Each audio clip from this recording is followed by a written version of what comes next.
할렐루야, 할렐루야. 오늘도 성탄의 깊은 의미와 가치를 깨달아 이곳에 하나님을 예배하기 위해 오신 여러분들을 주님의 이름으로 환영하고 축복합니다. 우리 아까 경화자매가 아까 언급했듯이 오늘날에 우리가 살아가는 이 시대는 성탄의 의미가 이미 퇴색될 대로 퇴색돼 버린 시대를 우리가 살아가고 있습니다. 어떤 의미에서 우리가 이렇게 즐거워하는지조차도 모른 세상의 많은 사람들은 서로에게 선물을 나눠주고 서로의 쾌락에 빠져 즐거움을 누리는 순간이겠으나, 우리 그리스도인들에게는 이날의 진정한 가치와 의미를 깨달았기 때문에 우리가 보낼 수 있는, 누릴 수 있는 많은 시간들과 가치들을 내려놓고 이전을 찾아 우리가 가장 귀한 시간에 하나님을 예배하고 있음이라 생각됩니다. 그런 의미에서 저는 찬양 시작부터 이곳에 모이는 한 분 한 분의 모습을 떠올리며 사실 그것 자체가 참 은혜가 되는 것 같습니다. 서로의 신앙의 성숙의 깊이가 어떠한가 관계없이 적어도 이 시간을 오직 주님을 예배하기 위해 찾은 여러분들 자체가 얼마나 귀하고 복되고 아름다운지 모르겠습니다. 그런 의미에서 이 시간 우리 앞뒤 옆분들에게 이 마음을 담아 우리가 인사했으면 좋겠는데요, 성탄의 진정한 의미와 가치를 알아 예배하러 온 당신이 진정한 챔피언입니다. 이렇게 한번 인사해 보도록 하겠습니다.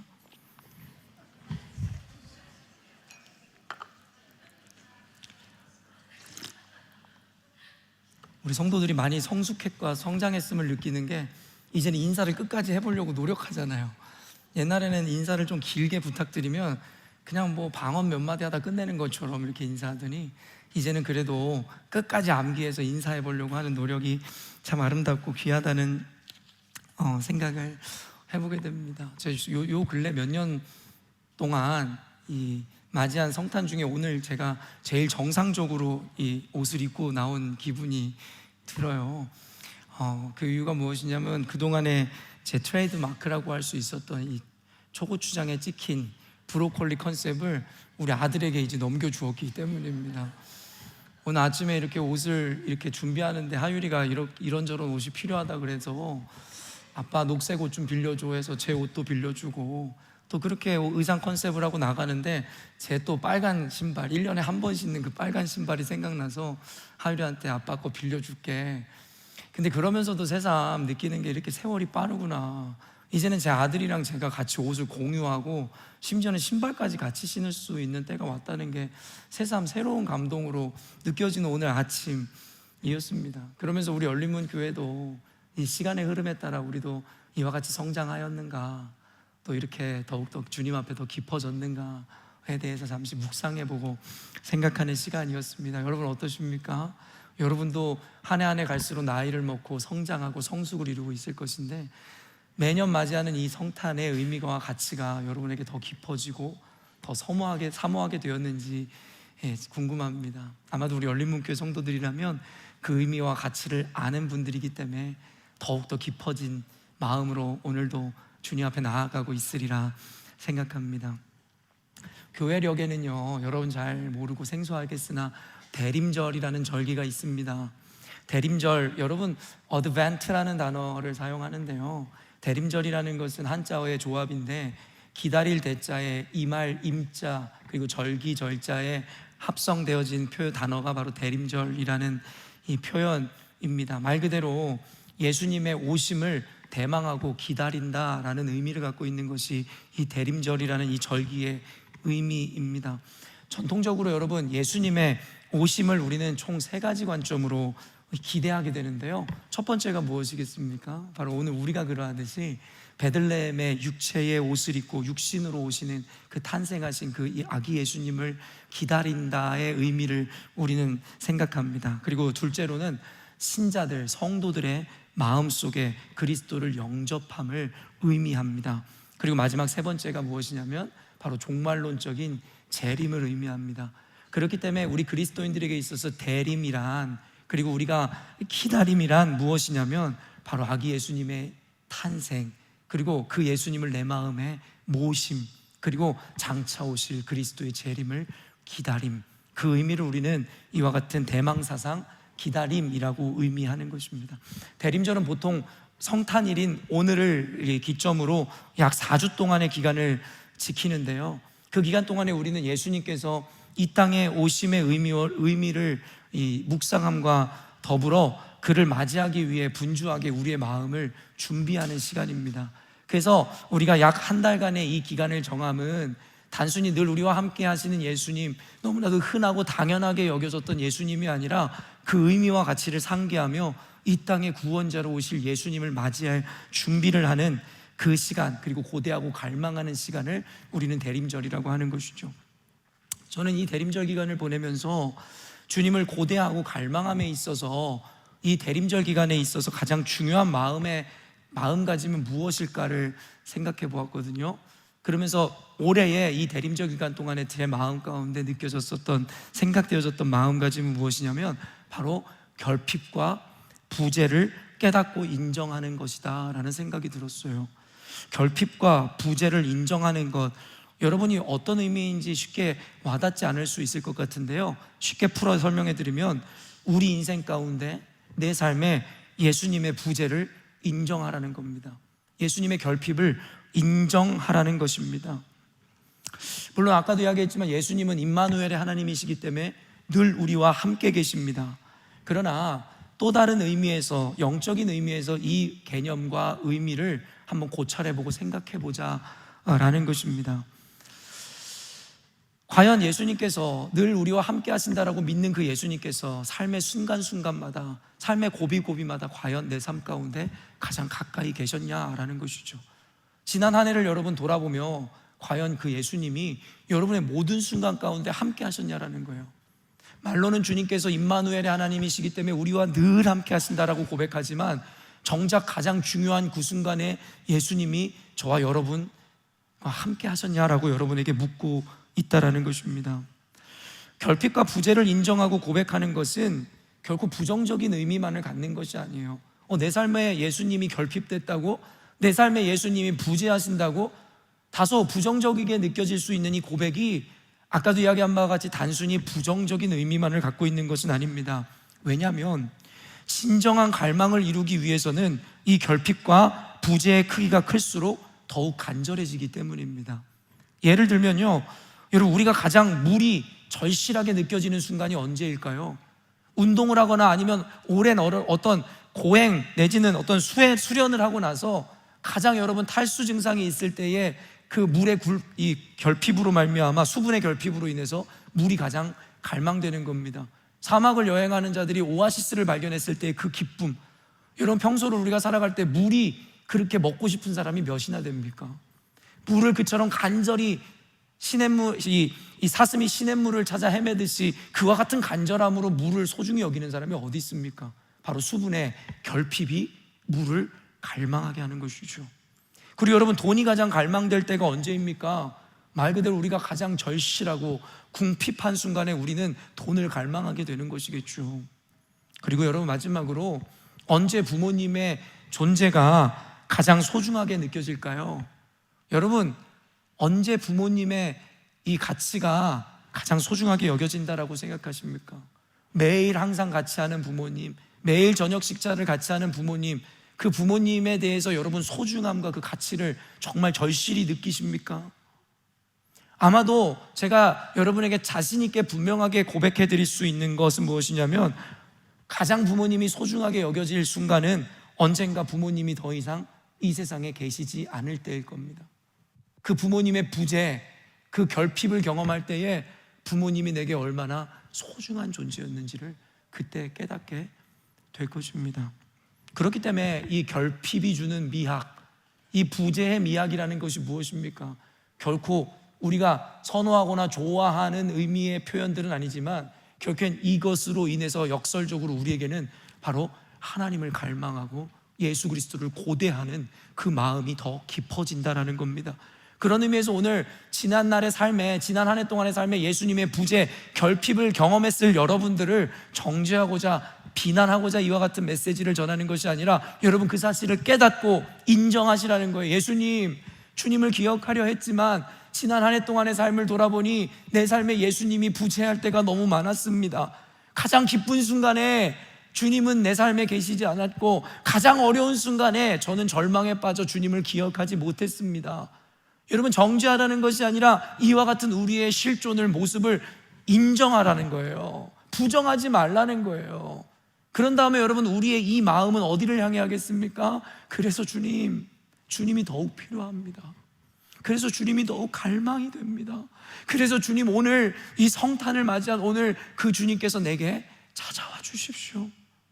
언젠가도 여러분에게 이야기하는 죄의 미학이라는 설교에서 죄는 짓지 말아야 하는 것이겠으나 우리는 필연적으로 죄를 지을 수밖에 없는 존재이죠. 그러나 그 미학이 무엇입니까? 죄인이기 때문에 주님이 필요한 겁니다. 예수님의 부재와 결핍으로 인해서 주님이 필요한 겁니다. 그래서 여러분, 이 놀라운 조화와 균형 가운데 주님은 이와 같은 우리의 어리석음과 한계 가운데서도 우리에게 더 가까이 와주시겠다 말씀해 주고 계시는 것이죠. 그런 의미에서 가장 특별하고 가치로운 오늘, 여러분 그 부재와 결핍을 깨닫고 인정하심으로 이 땅에 오실 그 예수님을 더욱더 간절히 사모함으로 맞이하시는 오늘이 되시기를 주님의 이름으로 축원합니다. 1, 2절 말씀 한번 읽어보겠습니다. 그때 가이사 아구스도가 영을 내려 천하로 다 호적하라 하였으니 이 호적은 구레뇨가 수리아 총독이 되었을 때 처음 한 것이라. 사실은 성경에 있는 용어들에 대한 수정이 좀 필요하다라고 목소리를 내는 분들이 있어요. 예를 들어 애굽이라든가 바사라든가, 세상 사람들은 아무도 몰라요. 애굽이 이집트이고 바사가 페르시아라는 걸 누가 압니까? 근데 사실은 그냥 그것은 한자 음역을 그대로 따와서 그저 우리가 따라한 것이기 때문에 사실 그 용어 자체에 대한 수정도 필요합니다. 그런데 이름이나 호칭 같은 것은 사실은 더 성경에 있는 것이 명확하다라고 이야기할 수 있어요. 왜냐하면 우리가 예수라고 이야기하는 것은 원어에 근접한 발음을 내기 위해서 예수라고 하는 거예요. 지저스라는 말, 영어로 지저스라는 말은 원어적인 의미에서 들을 때에는 전혀 예수님이다라는 그와 같은 의미를 담고 있고, 그와 같은 것을 우리가 알 수 없는 표현입니다. 그래서 이런 용어 정리가 필요한데, 사실은 가이사 아구스도도 세상에서 역사를 공부한 사람들은 아무도 몰라요. 가이사는 결국엔 시저를 의미하는 거잖아요. 그리고 아구스도는 누구냐면 바로 옥타비아누스를 의미합니다.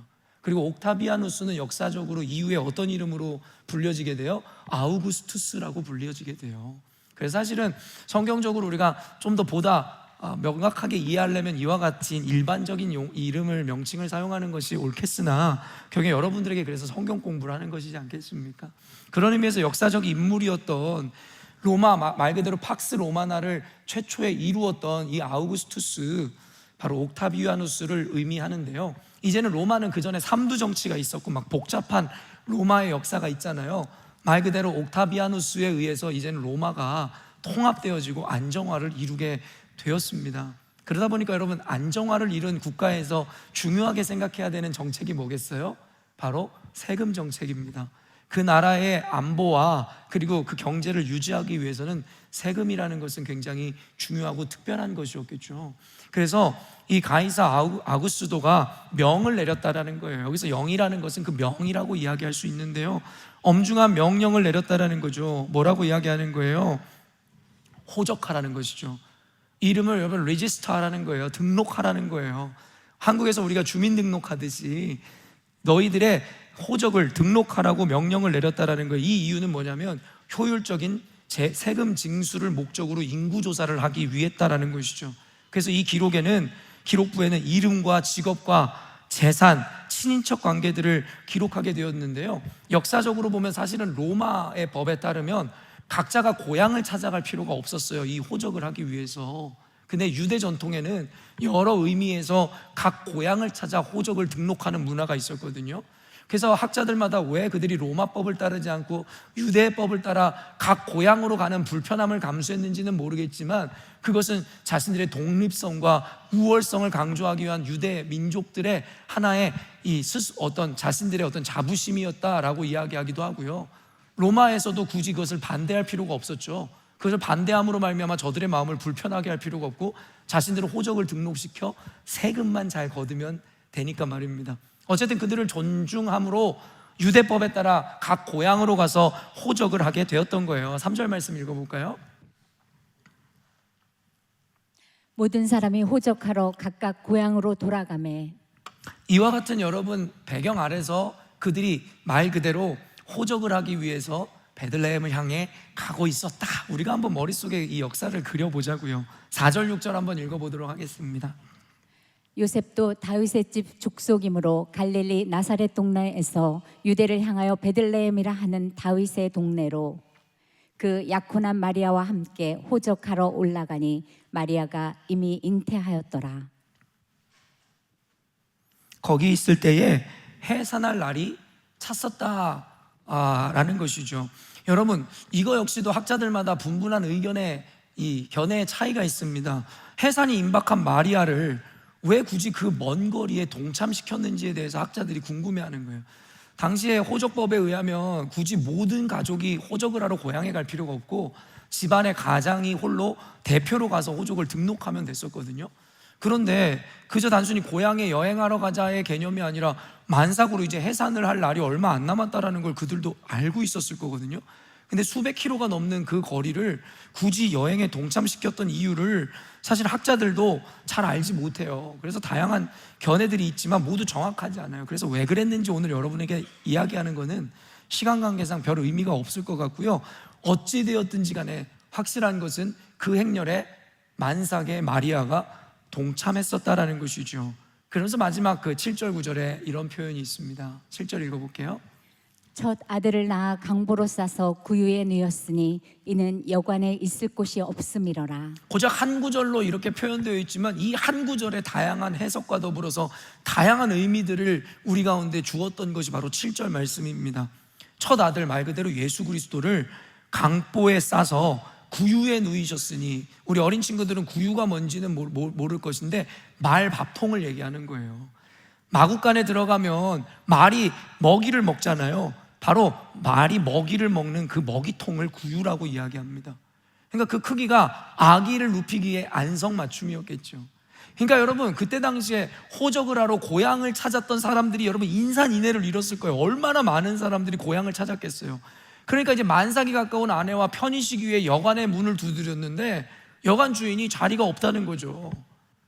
자리가 없다라고 하니까, 그런데도 아마 요셉은 간절히 구했을 거예요. 이거는 그냥 상상의 영역입니다. 제 아내가 지금 당장 아이를 낳게 생겼는데 제 아내한테 방 하나만 내주십시오.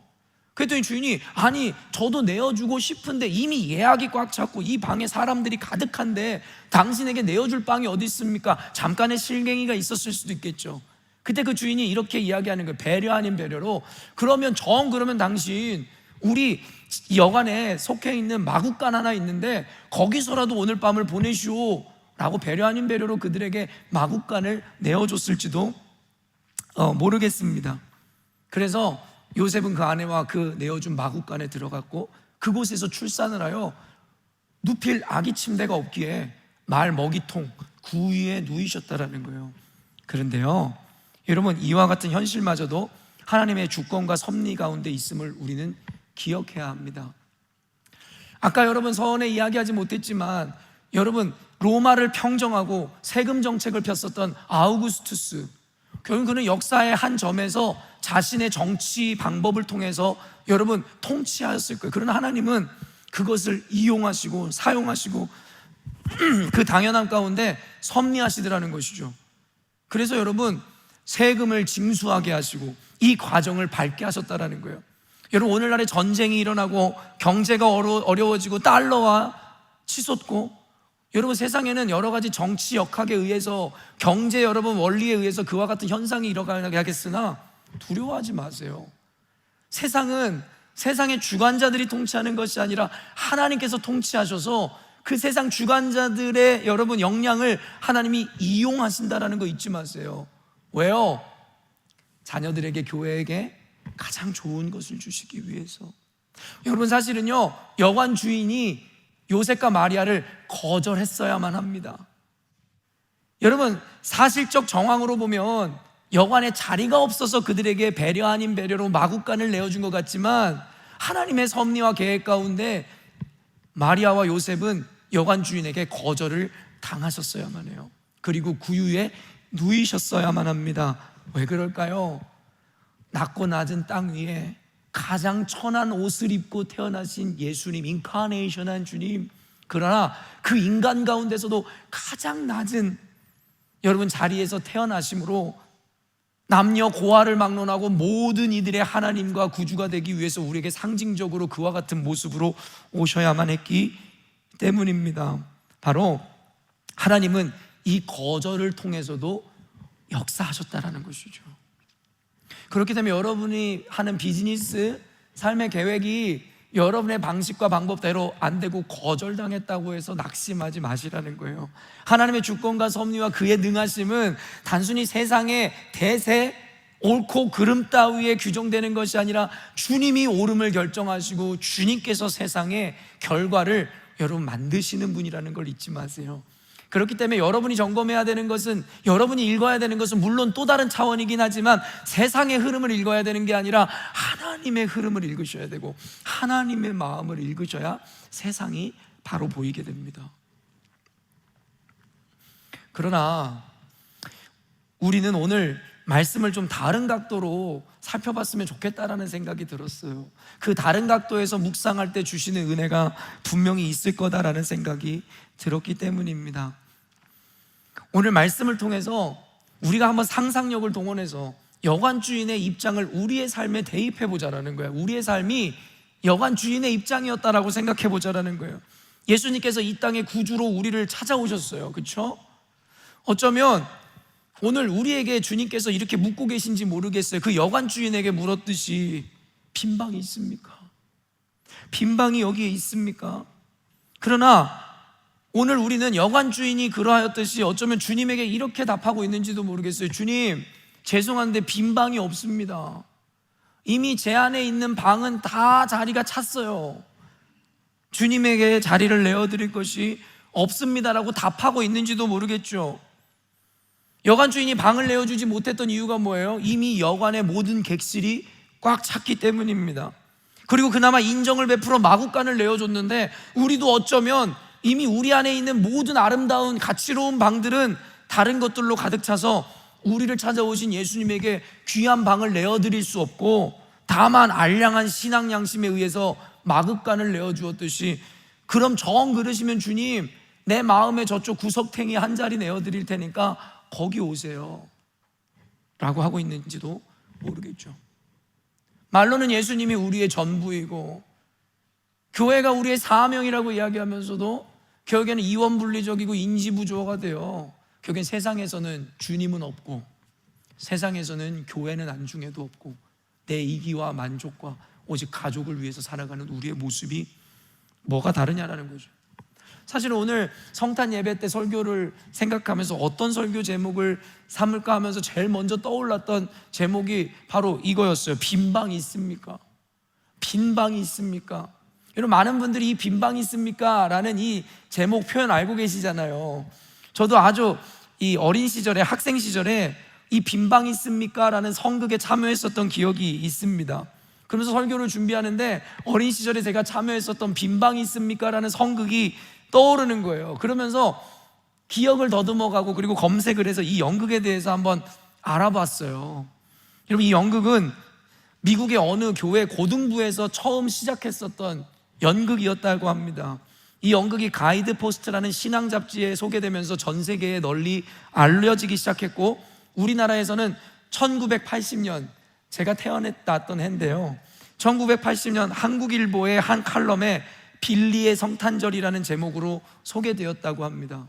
그리고 그것을 본 연극인 최종률 씨가 연출하여서 1981년부터 연극 무대에 올라가기 시작했고 그 이후로 그렇게 유명한 연극이 돼요.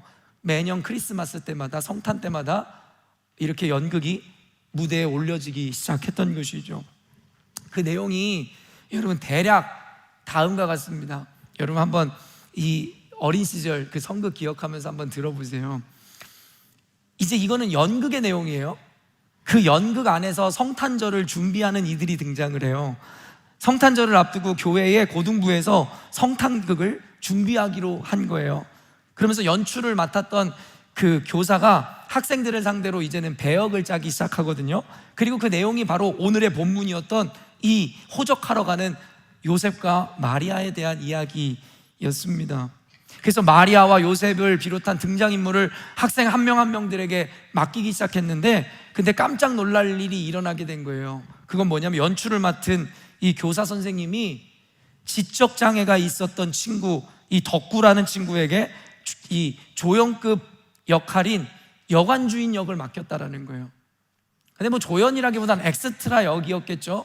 그냥 방에 있냐고 물을 때에 그 덕구라는 정신지체아였던 그 덕구라는 친구가 자리 없습니다 라고 거절하면 되는 한 가지 대사였기 때문에 덕구도 충분히 해낼 수 있다라고 생각해서 이 교사는 지적장애가 있던 덕구를 연극 도중에 이 자신감과 성취감을 불어넣어주고 싶은 의도에서 이와 같은 작은 배역을 주었다고 합니다.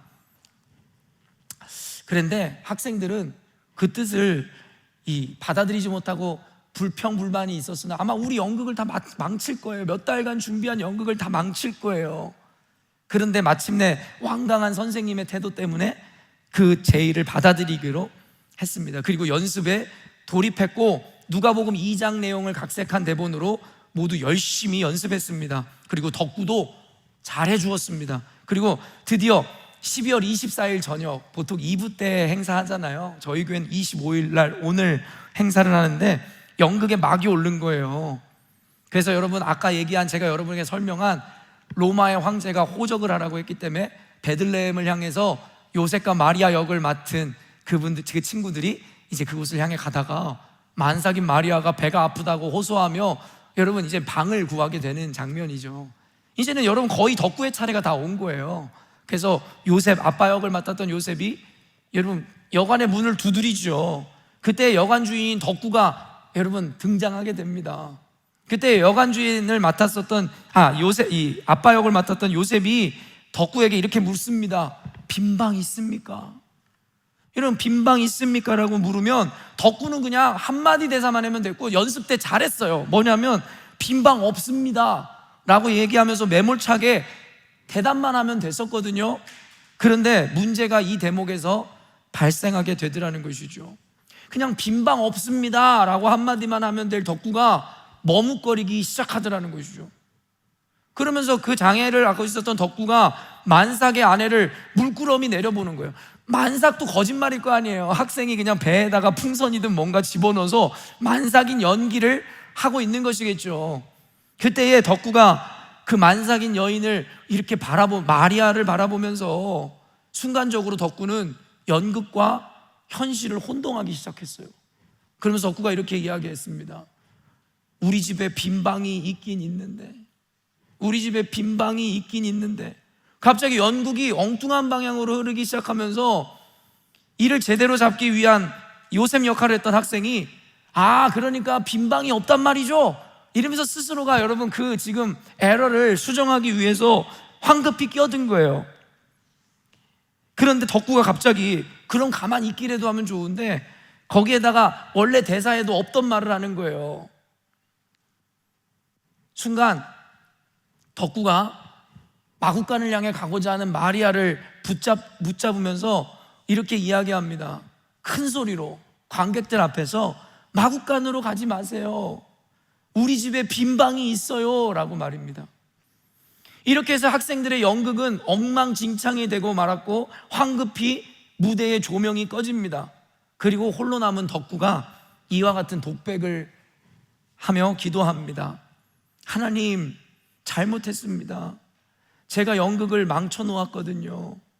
그러나 저는 거짓말을 할 수가 없었어요. 저희 집에는 진짜 빈방이 있어요. 예수님을 마구간에서 태어나게 할 수는 없잖아요. 다음번에는 정말 잘할게요. 하나님 용서해 주세요. 여러분 이것이 빈방 있습니까? 라는 연극 전체의 줄거리입니다. 이 연극 속 학생들의 연극은 결국 망친 거예요. 망친 것으로 끝이 나지만 그러나 망쳤기 때문에 오히려 성공한 연극이 되어버린 거죠. 그래서 수십 년이 넘는 이 세월 동안에 여전히도 크리스마스 때마다 이 성극은 여러분 무대에 올라가게 되는 거죠. 요한복음 8장 37절 말씀 읽어보도록 하겠습니다.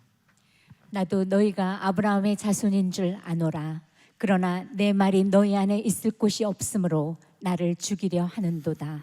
내 말이 너희 안에 있을 곳이 없으므로. 말씀을 찾아보는데 이 표현이 제 마음에 와서 다 박혔어요. 근데 영어 NIV를 찾아보니 You have no room for my word. No room. 우리 안에 방이 없어요. 우리 안에 말씀이신 예수님이 거하실 곳이 없어요.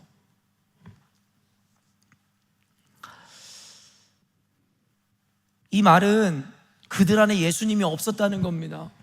하나님의 부재로 인해 그들은 진리를 외면하고 도리어 교회와 예수 믿는 자들을 핍박하기에 이른 겁니다. 예수를 아노라 이야기하면서도 그 안에 no room, 방이 없어 예수님의 자리가 없는 자들의 모습은 오늘날의 시대에 그대로 드러나게 되는 겁니다. 예수님의 탄생은 더없이 초라한 탄생이었습니다. 심지어 여관 주인에게조차 거절당해 마구간에 자리가 마련되었습니다.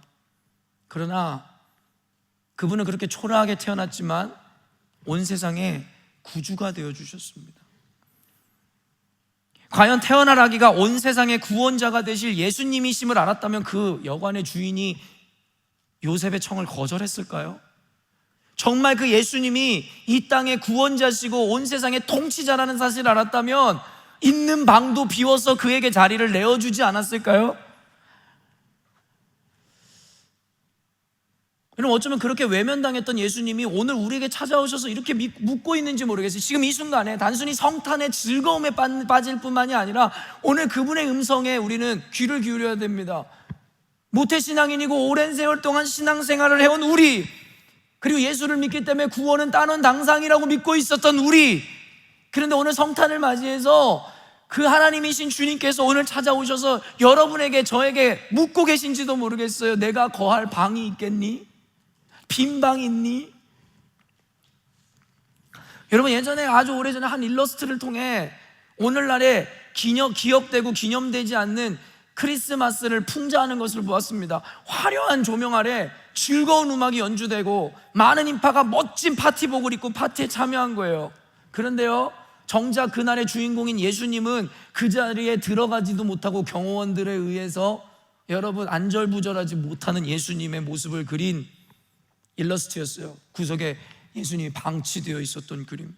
저는 그 그림을 수십 년 전에 보았는데 오늘날에도 여전히도 우리 오늘날의 교회들의 모습을 보며 교회의 주인, 성탄의 주인은 주님이신데 정작 주객이 전도되고 여러분 그 잔치의 주인공이 빠져버린 오늘날의 교회, 성탄, 우리들의 삶의 모습을 보면서 과연 우리가 교회인가? 우리가 그리스도인인가?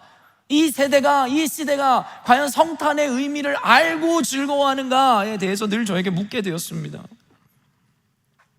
결국 주인공이 빠진 생일잔치나 다름없는 모습이었다라는 거죠. 어쩌면 오늘날의 기독교 혹은 교회 안에 일어나는 일은 아닌지 모르겠습니다. 그분이 주인공이고 우리의 목적이자 전부인 것인데 정작 그분이 없는 거죠. 아까 경화자매가 멘트 가운데 그런 이야기를 했지만 사실은 메리 크리스마스라는 인사가 해피 홀리데이로 바뀌어가고 있다는 칼럼을 저는 여러분 벌써 2007년 여러분 그 이전에 보았습니다. 이미 이것은 호주가 아니라 미국에서 이미 이와 같은 현상이 발생했노라고 어떤 칼럼을 읽었던 기억이 있어요. 2007년에 이런 미국 기독교 국가의 대표격으로 불리는 그 미국에서 이제 메리 크리스마스라는 인사가 사라지고 해피 홀리데이, 그냥 자기들끼리 즐거워하고 쉬는 날인 것이죠. 행복해하는 것이죠. 주인공이신 예수님은 없는 겁니다. 오늘날에 우리가 화려한 옷을 입고 우리 친구들도 성탄절만 되면 뭔가 어디로 가서 선물을 사주고 선물을 받고 즐겁게 보내야 하는 그 순간에 여러분 어떤 의미에서 그날을 즐거워하고 계신 것입니까? 우리 아이들이 언젠가 이런 이야기를 하더라고요. 뭐 꽤 대견하고 어떤 의도였는지 모르겠지만 하율이랑 하빈이가 아빠 성탄절 날은 우리 선물 주지 마. 우리 선물 주지 마. 그날은 예수님 생일이지 우리 생일이 아니잖아. 우리가 성탄 선물을 받을 이유가 없다라고 이야기하는 우리 아이들의 모습이 참 대견스러웠습니다. 그렇잖아요. 선물을 주고받는 그 모습에 대해서 비판하는 게 아닙니다. 다만 진정한 의미와 가치와 목적을 알고 우리끼리 즐거워하자는 이야기입니다. 주인공은 빠져버린 잔치가 무슨 의미가 있겠냐라는 거예요. 우리 안에 있는 방에는 성공과 명예와 자존심과 가족과 돈과 자기들이 소중히 여기는 모든 가치로 방을 각각 채워놓고, 우리 학생들은 공부 아니면 인기, 친구, 관계 이런 걸로 가득 채워놓고, 정작 예수님이 문을 오늘 여러분의 마음에 너클을 하면서 내가 들어갈 빈 방이 있을까라고 물을 때, 여러분 혹시 여관 주인처럼 주님, 방 없습니다, 주님이 들어오실 방은 없습니다. 왜냐하면 이 모든 게 저에게 너무 중요하거든요. 설교를 마치도록 하겠습니다. 오늘 예수님이 성탄을 맞이하여 우리에게 묻고 계세요. 다시 한번 묻고 계세요. 주님의 음성을 들으세요. 빈 방 있습니까? 요한계시록 말씀에 뭐라고 분명하게 기록하고 있습니까? 내가 문 밖에 서서 문을 두드리노니 누구든지 내 음성을 듣고 그 문을 열면 내가 그에게로 들어가 더불어 그와 먹고 마시리라, 너와 살리라 말씀하세요. 주님은 인격이세요. 만약에 여관 주인이 거절할 때에 요셉이 그러하였듯이 주님도 강제로 그 문을 열고 들어가지 않으세요. 여러분, 우리 안에 예수님의 결핍과 부재를 여러분 알고 계시잖아요. 여러분의 삶에 예수님이 안 계시잖아요. 그럼 오늘 성탄을 맞이해서 빈방 있니? 라고 물으며 우리의 문에, 마음의 문에 노크하는 그 주님 앞에 그 덕구가 고백했듯이, 주님, 우리 집에 빈방이 있어요. 주님, 가장 좋은 방을 주님에게 마련해 드릴게요. 오늘 이 시간 내 안에 들어오십시오. 내 안에 임재하십시오. 그래서 거하여 주시고 떠나지 말고 영원한 주인이 되어 주십시오. 여러분, 성탄을 맞이해서 우리 즐거워합시다. 이후에 있을 모든 성탄 축하 공연에 우리가 가장 즐거운 날로 참여합시다. 그러나 우리들만의 쇼가 되지 않게 합시다. 오늘 태어나신 우리의 주인이시고 유일한 목적이신 주님의 탄생, 그분의 주인 되심을 기뻐하며 행복한 성탄을 보내시는 저와 여러분 되시기를 주님의 이름으로 축원합니다. 이 시간에 우리가 그런 의미에서 함께 좀 찬양하며 우리가 기도하고자 하거든요.